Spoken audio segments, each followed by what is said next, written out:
Assalamualaikum warahmatullahi wabarakatuh. Jumpa kembali bersama saya Joko di West Progo Channel. Untuk cerita kali ini masih dengan cerita yang sama yang berjudul Nyai Katemi bagian keempat. Langsung saja kita dengarkan ceritanya. Maida menangkap bayangan dari arah rumah Nyai Katemi, mengendap-endap. Siapa bayangan yang mengendap dari dalam? Rasa penasaran Maida bangkit. Dia yakin dengan bayangan yang dilihatnya bukan sosok yang mengikuti selama perjalanan tadi. Nalurinya yakin akan hal itu. Ia dapat membedakan dengan pasti, meski hanya sepintas melihat sosok tadi. Namun ia tahu perbedaannya. Mengendap bukan melompat. Pasti sosok yang dilihatnya bukan mayat hidup, tapi ia tidak mengubrisnya. Kakinya melangkah pergi meninggalkan halaman rumah Nyai Katemi dan berjalan menuju rumah Dokter Lina. Bakri menyadari sosok lain sedang memperhatikan mereka dari dalam rumah. Entah Maida menyadari atau tidak, sepasang mata sedang mengawasi mereka dari dalam. Seruat wajah memperhatikan di balik jendela kaca rumah. Rumah Dokter Lina sudah di depan mata. Bakri lega, pada akhirnya bisa merasa aman dari sosok yang mengikuti mereka. Rumah ini berdekatan dengan rumah Nyai Katemi, tapi setidaknya lebih terjamin keamanannya daripada berdiri memandangi rumah yang terkutuk itu. Berkali-kali mereka mengetuk pintu rumah Dokter Lina, tapi tidak ada tanda-tanda yang membukakannya. "Ri, coba kau dobrak pintunya. Mak khawatir dengan Bu Dokter." "Iya, Mak." Saat Bakri hendak mendobrak pintu, tapi pintu itu langsung terbuka dengan sendirinya. Tanpa pikir panjang, mereka langsung masuk dan mencari Dokter Lina. Mulai dari kamar mandi, namun Dokter Lina tidak ditemukan. Mata Bakri tertuju pada pintu pojok ruangan. Ia langsung menghampiri Dokter Lina yang tergeletak di lantai dengan tak sadarkan diri. "Ri, Dokter Lina kenapa?" Bakri juga tidak tahu, Mak. "Lebih baik kita bawa ke kamar." "Iya, Mak." Mereka berdua membopong tubuh Dokter Lina yang tak berdaya menuju kamar. Badan Dokter Lina terasa panas, mungkin demam. Begitu pikir Maida. "Ri, lebih baik kamu pergi sekarang. Pasti yang lain menunggu." "Baik, Mak." "Bu Dokter, bangun. Bangun, Bu." Maida berusaha membangunkan Dokter Lina dengan menggoyangkan tubuhnya. Tak beberapa lama Dokter Lina membuka matanya. "Mak, saya tadi melihat wajah itu sangat mengerikan." "Tenang, Bu Dokter, cerita pelan-pelan." "Saya bingung, Mak, apakah ini nyata atau tidak, tapi saya jelas melihatnya." "Melihat apa, Bu?" "Pocong perempuan mendatangi saya." "Sudahlah, Bu, jangan dipikirkan. Lebih baik Ibu istirahat." Dokter Lina berusaha memejamkan matanya kembali. Ia tidak ingin terlalu memikirkan kejadian yang baru saja dia alami. Sedangkan di pos ronda, para lelaki sibuk membicarakan teror yang akhir-akhir ini menimpa desa Mekarsari. Mereka memikirkan bagaimana kedua sosok yang sangat baik dan suka menolong sesama tetangganya harus pergi dengan cara yang tidak wajar. "Saya bingung dengan semua ini. Bagaimana kita mengatasinya?" "Kita tunggu Pak Lurah dan Ismat. Siapa tahu mereka sudah tahu solusi yang akan dilakukan untuk teror pocong ini." Sosok dua laki-laki datang dari arah depan. Raut wajahnya menunjukkan kelelahan. "Bagaimana Pak Lurah?"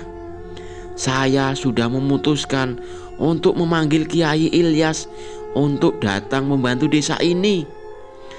Semoga setelah ini desa ini kembali seperti dulu.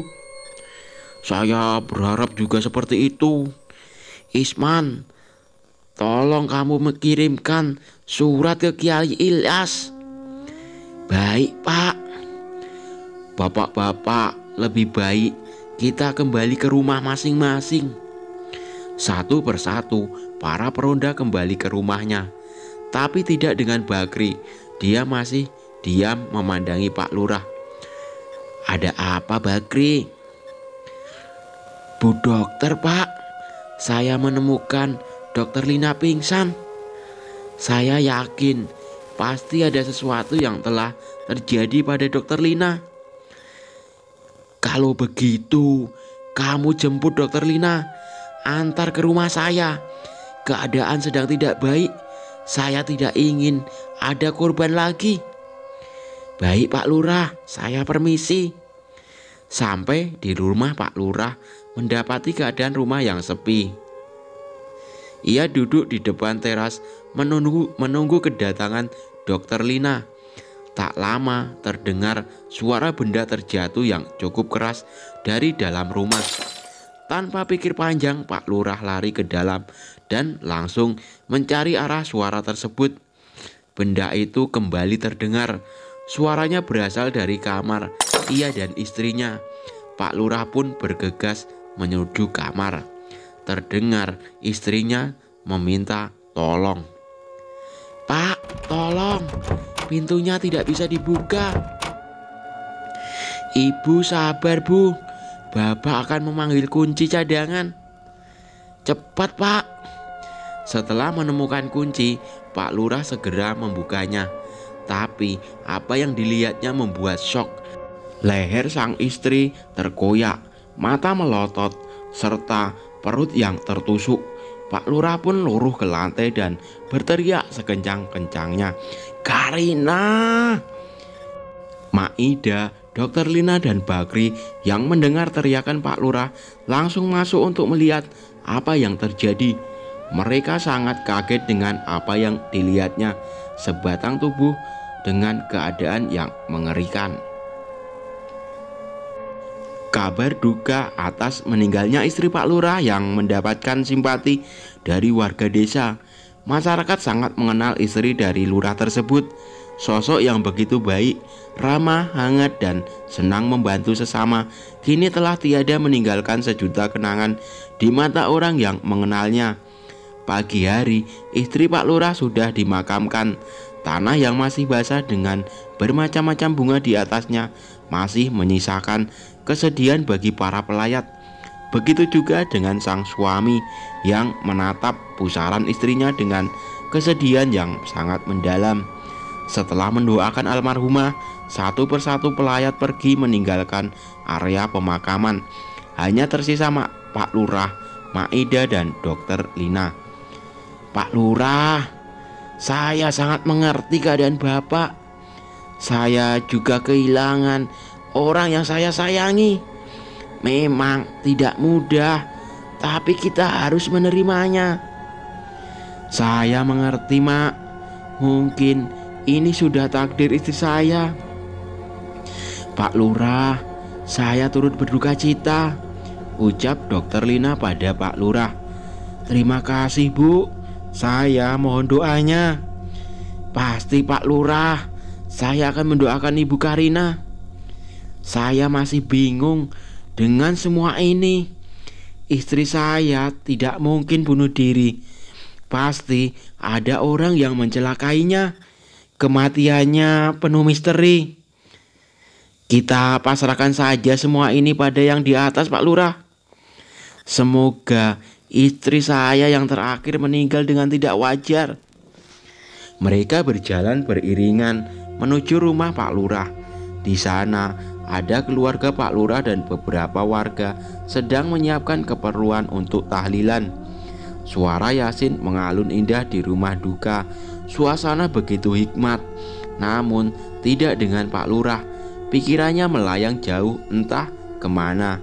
Tatapannya kosong, sebagai seorang pemimpin desa, dirinya tidak bisa berbuat apa-apa. Kematian warga desa Mekarsari belum menemukan titik terang. Tidak tahu apa penyebabnya dan siapa pelakunya. Pikiran itu yang selalu ada di otaknya. Harapan hanya satu, pelaku tertangkap dan desa kembali aman. Pak Lurah, jangan melamun. Maaf Ismat, saya tidak fokus. Tak apa Pak, itu wajar bagi seorang yang ditinggalkan. Bagaimana? Apa kamu sudah mengirim surat pada Kiai Ilyas? Sudah Pak, tapi belum ada balasan. Mungkin beliau sedang sibuk. Saya hanya ingin desa ini kembali seperti dulu. Saya juga memikirkan dengan Bapak. Semua warga pasti akan membantu untuk masalah ini Pak. Ya, kamu benar. Mereka tidak akan tinggal diam. Waktu menunjukkan pukul 10 malam. Para warga sudah pulang ke rumah masing-masing. Entah mengapa malam ini udara terasa sangat dingin. Padahal keadaan alam sedang bersahabat. Dokter Lina berdiam di atas kasur. Pikirannya menerawang 1 hari yang lalu. Dengan jelas wajahnya sangat mengerikan. Mukanya hancur berwarna hitam. Bola matanya warna merah dengan banyak belatung di pipi sebelah kanan serta bau busuk yang sangat menyengat. Bayangan itu tidak bisa hilang dalam pikirannya, seolah-olah menghantui otaknya. Ia menengok ke samping, di mana wanita tua tertidur dengan pulas. Semoga wanita ini tidak mengalami apa yang telah menimpanya. Tengah malam, Dokter Lina terbangun karena merasakan udara sangat dingin. Ternyata jendela kamar terbuka. Siapa yang telah membukanya? Dan kenapa jendela itu bisa terbuka? Ia bangkit dari tidurnya dan menuju jendela untuk menutupnya. Namun matanya menangkap sosok perempuan berbaju putih panjang. Perempuan itu menatap dirinya. Wajah pucat, sorot mata sayu. Tatapannya menunjukkan kalau ia ingin menyampaikan sesuatu kepada Dokter Lina. Tapi mulut itu hanya diam 1000 bahasa. Saat Dokter Lina mengedipkan mata, perempuan itu entah hilang kemana. Dirinya menengok ke kiri dan ke kanan, mencoba mencari sosok itu. Tapi sosok itu tidak ditemukannya. Dokter Lina akhirnya memutuskan untuk kembali tidur. Sang surya menampakkan sinarnya, membuat orang-orang terlelap perlahan membuka matanya. Pagi yang cerah mampu membangkitkan semangat warga desa. Sama halnya dengan Pak Lurah yang sudah berada di kantor desa. Meskipun masih diselubungi duga, namun Pak Lurah harus menjalankan tugasnya. Ismat, bagaimana? Apakah sudah ada balasan dari Kiai Ilyas?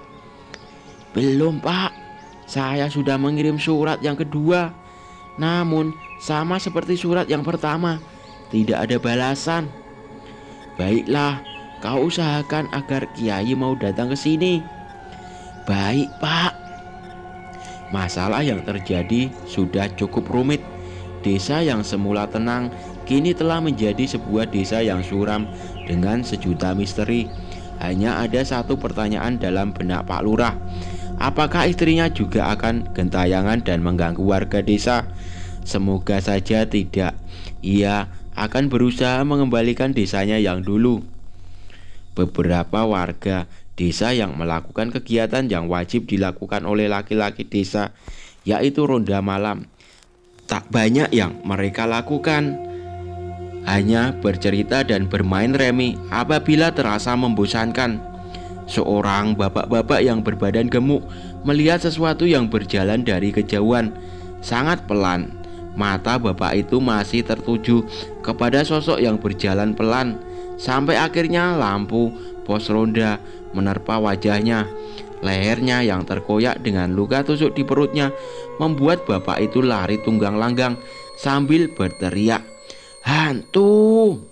Orang-orang yang mendengar teriakan dari temannya langsung menanggik ke arah jalan. Mereka pun langsung berteriak-teriak. Warga yang mendengar suara teriakan terbangun dari tidurnya dan keluar rumah untuk melihat apa yang terjadi. "Bapak-bapak, apa yang terjadi? Kami melihat hantu perempuan di pos ronda." Tidur Pak Lurah terganggu karena suasana yang tidak nyaman. Karena suara ketukan pintu, suaranya sangat gaduh. Setelah membuka pintu, Pak Lurah kaget melihat beberapa warga di depan rumahnya. "Pak Lurah, kami tidak ingin meronda lagi." "Ada apa? Sebenarnya bapak-bapak, tolong jelaskan." "Pak Lurah, kami melihat hantu di pos ronda. Keadaan lebih mengerikan daripada pocong yang selama ini meneror desa." "Iya Pak Lurah, lebih baik pulang dulu. Besok kita bahas masalah ini di kantor." Setelah diberikan instruksi oleh Pak Lurah, warga kembali ke rumahnya. Lagi-lagi masalah teror. Sebenarnya ada apa dengan desanya? Kenapa selalu ada teror? Mungkin apabila warga desa Mekarsari tewas semua, barulah desa ini aman dengan teror. Kenapa belum ada balasan dari Kiai Ilyas? Apa saya ke sana saja? Tapi Pak Lurah membutuhkan bantuan saya. "Ismat, kita berangkat sekarang." "Baik Pak."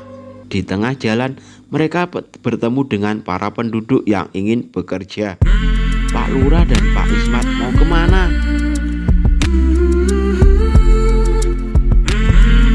Oke, sampai di sini dulu cerita dari saya. Jangan lupa subscribe, like, share, komen, dan tentunya bunyikan tanda lonceng notifikasi agar dapat update cerita-cerita dari kami. Selamat menjalankan ibadah puasa. Wassalamualaikum warahmatullahi wabarakatuh.